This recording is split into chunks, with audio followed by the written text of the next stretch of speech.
ክፍል 12 ሰላም ሰላም ብያለሁ። ውድና የተከበራችሁ ውድ ቻናሌ ቤተሰቦች በሀገርም በውጭም ያላችሁ ሰላማችሁ ብዝት ትርፍርፍ ይበልልኝ እያልኩኝ ለቻናሉ አዲስ የሆናችሁ ላይክ፣ ሰብስክራይብ እያደረጋችሁ አበረታቱኝ። ነባር የሆናችሁም ላይክ፣ ሼር በማድረግ ትብብራችሁን እሻለሁኝ እና ፍቅር ሲፈርድ ክፍል 12ን ይዤ ቀርብ ያለሁ በዛሬው።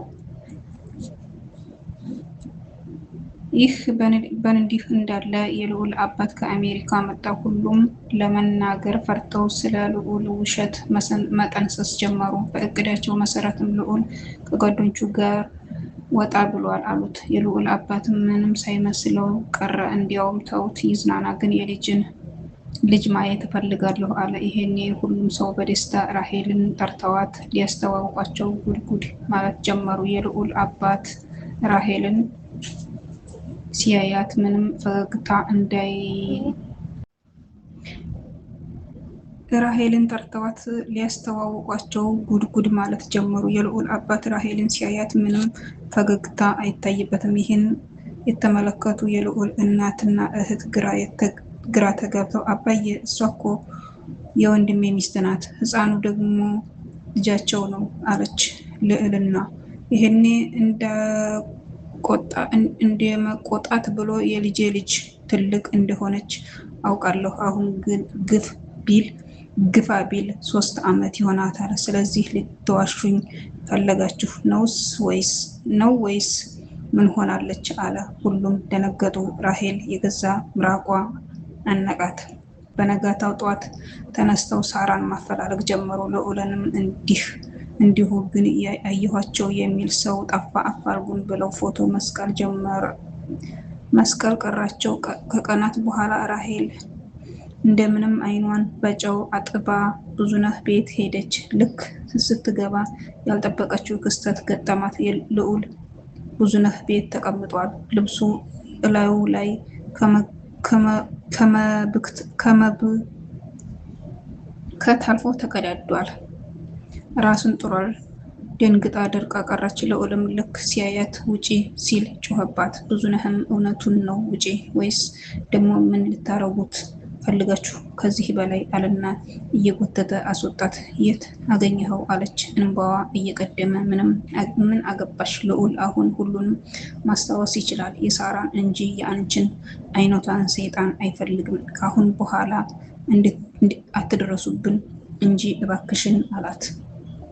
አባቱ ሊያዩት ይፈልጋሉ እና ስትል ልዑል እኔ ማንንም ማየት እንደማልፈልግ ንገሪያቸው፣ ደግሞ ልንገርሽ ሲል ብዙነህ ካፍ ነጥቆ የት እንዳለ ልጁ ለአንድ ሰው ትንፍሽ ብትይ እደፋሻለሁ አላት።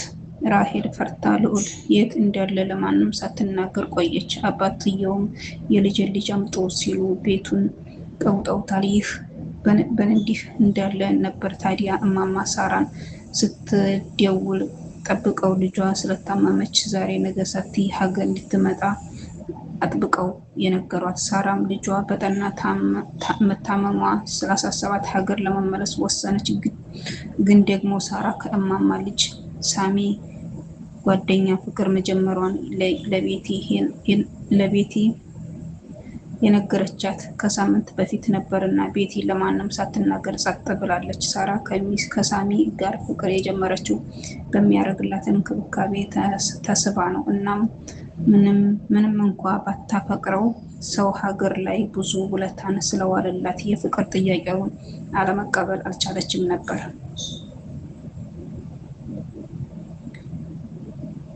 ሳራ ጓዟን ጠቅልላ ሀገር ቤት ልትገባ መዘጋጀት ጀመረች። ይሄኔ ሳሚ ቃል ተጋብተውና ቀለበት አድርገው እንድትሄድ በጓደኞቹ አስጠየቃት። ሳራ ግን በአሁኑ ሰዓት ቃል የምገባበት ጊዜ እንዳልሆነ፣ ልቧ ለመጠማመር ዝግጁ እንዳልሆነ አረዳችው። ይሄኔ ሳሚ በጣም ተናደደ። ልብሽ ሳይወደኝ ነበር አብረን የቆየ ነው ሲል ጠየቃት። እሷም ውለታው ስለከበዳት ምርጫ አጥታ እንደሆነ ነገረችው። ሳሚም የውሸት ተስፋ ስለሰጠችው በጣም ከፋው። ሊቀበላትም ፈልጎ ቤተሰብ ልጠይቅ በሚል ተልካሻ ምክንያት አባሯት ኢትዮጵያ እንደሚሄድ ነገራት። ሳራም መቃወም ስላልፈለገች አብረው ወደ ኢትዮጵያ ገቡ። ሳራና ሳሚ አዲስ አበባ ሪፖርት እንደደረሱ በቃቸው፣ እኔ ወደ ባህር ዳር ነው የሚሄደው አለችው። ሳሚም አብሬሽ መጥቼ ልጅሽን መተዋወቅ እፈልጋለሁ፣ እናም ደግሞ የጓደኛዬ እናት እማማን መጠየቅ አለብኝ አለ። ሳራ በጊዜው የልጇ መታመም ስለነበር ያስጨነቃት መልስ ሳሰጠው እነማማ ጋር ደውላ መምጣቷን አበሰረች። እማማም ዛሬ ስለመሸ ነገ ትመጫለሽ ልጄ እዛው እደሪ አልዋት። እሷም ያን ቀን በጣም ስለመሸ አንድ ሆቴል ውስጥ ሁለት የተለያየ ክፍል ይዘው አደሩ። በነገታ ጠዋቱ ኮንትራት ታክሲ ይዘው ወደ ባህር ዳር ተጓዙ። በመንገዳቸው ላይ ሳራ በትዝታ ተዋጠች። ከልዑል ጋር ያሳለፉትን ጊዜ እያሰበች ሳታስበው እንባዋ መውረድ ጀመረ። የእንጀራ እናቷን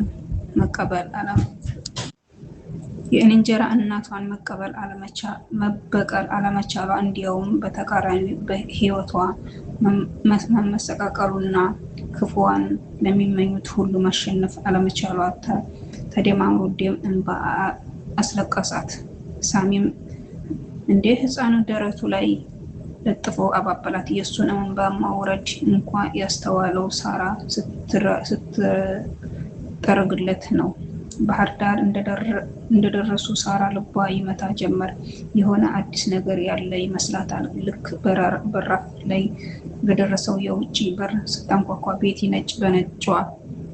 በነጭ ለብሳ በጣም አምራና ተውባ በር ከፈተችላቸው። ሳራም የቤቲና የግቢውን ዲኮር ስታይ ግራ ገባት። እንዲህ እኔን ለመቀበል ይሄ ሁላ ነገር ብላ ቤቲን ሰላም እያለቻት ሳለ ትንንጡና ፍልቅልቁ ልጇ በአምላክ እየተሯሯጠ ሲጫወት ተመለከተች።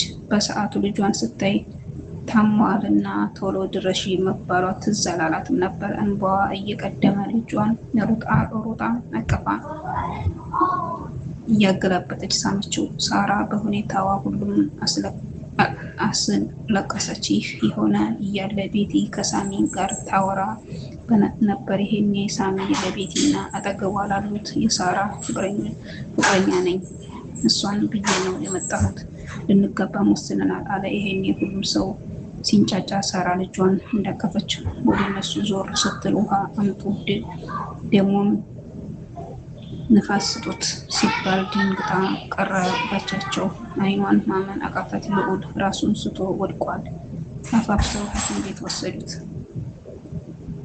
ነገሩ እንቆቅልሽ ሆነባት። እማማም እያለቀሱ ልጄ በልጅሽ አሟርቼ የጠራሁሽ ታሪኩ ቢረዝምም ብቻ የልዑል አባትና ብዙነህ ልዑልን ይዘውት መጥተው አንቺን ሰርፕራይዝ አርገን ሁለታችሁን ልናገናኝ ነበር። ግን ልጄ ክፉ እድል አለሽ መሰል አንቺ እዛ ያጨሽው ጮኛሽ ልታገቡ እንደሆነ ሳይጠየቅ ዘባርቆ ሲሉ ምንም ማማ ሳሚ ምንም አይደለም። ቆይ ምንድነው ነገሩ? ይሄኔ የፈጠረኝ አምላክ ዙሪያዬን የሚያስቀምጣቸው ሰዎች ሁሉ እንዲገሉኝ ነው እንዴ? ይሄ የቁም ቅዠት ህልም መሆን አለበት እያለች በልህ መጮህ ጀመረች። ሳራ ሰው ሁሉ እያየት ፀጉሯን እየቧጨረች ፀጉሯን አንጨባራ ልብሷን ላይዋ ላይ መቅደድ ጀመረች። የሚያዋት ሁሉ እያበደች መሰላቸው። እማማም አታፍጡ እስቁሟት እንጂ እያሉ ሰውን መቆጣት ጀመሩ። ውድና የተከበራችሁ ውድ ቻናሌ ቤተሰቦች ለዛሬ ይዣት የቀረቧት ክፍል 12 ይችን ትመስላለች። በቀጣይ ክፍል 13 እንዲቀርብ ላይክ ሼር እያደረጋችሁ ቤተሰብ የሆኑ ሰብስክራይብ እንዳይረሳ እና በቀጣይ ቪዲዮ ውስጥ የምንገናኝ ሁላችሁም በያላችሁበት ሰላማችሁ ብዙ ትርፍርፍ ይበልልኝ እያልኩኝ ለዛሬው ይዤ የቀረቧት ቪዲዮዎችን ትመስላለች። በቀጣይ ቪዲዮ ውስጥ የምንገናኝ ሁላችሁም በያላችሁበት ሰላማችሁ ብዙ ትርፍርፍ ይበልልኝ እያልኩኝ በዚሁ ሰነባበታለሁ።